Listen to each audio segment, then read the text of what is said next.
I'm Mighty Claw, and this is my first ever video, so I hate introduction videos. I'm just gonna go into the topic. I'm sure you've heard a lot of crap saying that conservatives are anti-science, and this statement isn't entirely true.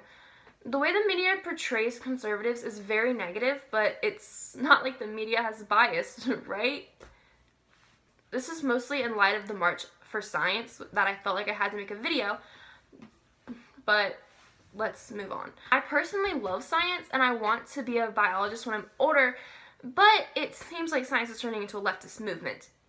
For starters, the March for Science has a diversity committee, which is...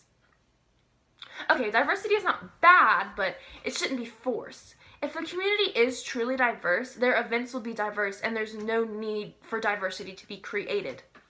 Besides the diversity committee, let's take a look at some of the signs in the march. Okay, this one says, "Got plague? Me neither. Thank a scientist." It's funny and clever. No plague.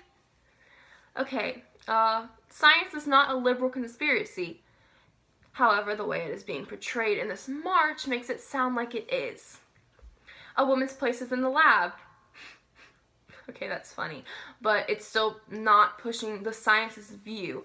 Not scientist's view, but the scientist's movement. Because science isn't real, apparently, so there has to be a movement for it. But it's pushing like a feminist idea. And this one, which I particularly love, says, "Trust scientific facts, not alternative facts." Okay, this one really gets me going. Because nothing in science is stone law. There exists a scientific method to prevent things from being inaccurate. It doesn't make it completely factual. So you have an observation, and once you've made your observation, you go and it becomes a hypothesis. So a hypothesis is an educated guess that you've made from your observation. You then test your hypothesis many, many times with experiments, and it either becomes a theory or the hypothesis has to be modified.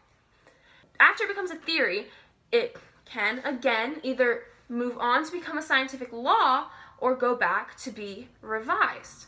Even a strongly tested observation of law can be proven wrong. Think of Aristotle and his law of spontaneous generation. He saw maggots on spoiled meat and thought, "Hey, those just appeared." This endured many tests and it became law. Years and years later, alternative facts came along and debunked his law. The National Public Radio articulates it very well, and I will include the link to this article in the description. Not gonna get started on all the ways the left are anti-science. 76 genders. Okay, I digress. There's so many liberals with the mindset that science is 100% accurate all the time. But in the future, a lot of the things that we accept as law today can, and there's a very high chance that these things will be proven wrong.